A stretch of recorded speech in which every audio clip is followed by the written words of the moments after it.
Welcome to my channel daily speaking tree. ഇന്നത്തെ നമ്മുടെ ധ്യാനചിന്ത വിശുദ്ധ മർക്കോസ് എഴുതിയ സുവിശേഷം അധ്യായം 12 35 മുതൽ 40 വരെയുള്ള വചനഭാഗമാണ്. ദൈവത്തെ പറ്റിക്കാമെന്ന് കരുതുന്നവരോടാണ് ഇന്നത്തെ ചോദ്യം.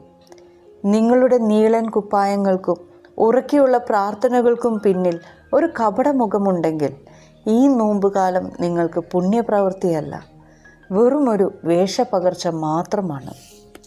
വിശുദ്ധ മർക്കോസിൻ്റെ 12-ാം അധ്യായത്തിൽ ഈശോ അക്കാലത്തെ നിയമജ്ഞരുടെ ആത്മീയ അഹങ്കാരത്തെയാണ് നമ്മുടെ മുന്നിൽ തുറന്നു കാണിക്കുന്നത്.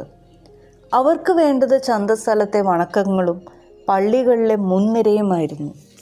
എന്നാൽ അവരുടെ കൈകളിൽ പാവപ്പെട്ടവരുടെ കണ്ണുനീർ പറ്റിപ്പിടിച്ചിരുന്നു. നമ്മുടെ നോമ്പും ഇങ്ങനെയൊക്കെയാണോ?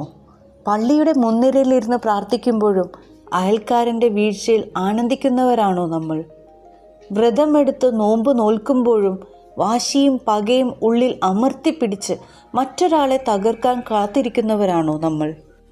ദൈവം നിന്റെ കുപ്പായത്തിൻ്റെ നീളമല്ല നോക്കുന്നത്, നിന്റെ ഉള്ളിലെ കറുപ്പിനെയാണ് നോക്കുന്നത്.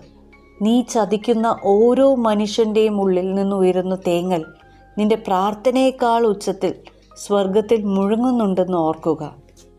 ഇനിയെങ്കിലും കപടഭക്തരാകാതെ ആത്മാർത്ഥമായി ദൈവത്തെ സ്നേഹിക്കാൻ നമുക്ക് പഠിക്കാം. നമുക്ക് പ്രാർത്ഥിക്കാം. ഈശോയെ, മറ്റുള്ളവരുടെ മുന്നിൽ നല്ലവനാകാൻ ഞാൻ അണിയുന്ന ഈ ഭക്തിയുടെ വേഷങ്ങൾ അഴിച്ചു മാറ്റുവാൻ എന്നെ സഹായിക്കണമേ.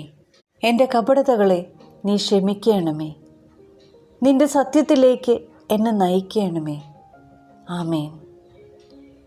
ഭക്തി ഒരു ഷോ ആണെങ്കിൽ നീ നിന്നെ തന്നെയാണ് ചതിക്കുന്നത്. ദൈവം തിരയുന്നത് വിശുദ്ധരെയല്ല, തകർന്ന് തരിപ്പണമായ സത്യസന്ധമായ ഹൃദയങ്ങളെയാണ്. ഇനിയെങ്കിലും നമുക്ക് ദൈവത്തിൻ്റെ അടുക്കലേക്ക് മടങ്ങിപ്പോകാം. ഒരുപാട് വൈകരുത്. ദൈവം നമ്മെ കാത്തിരിക്കുകയാണ്.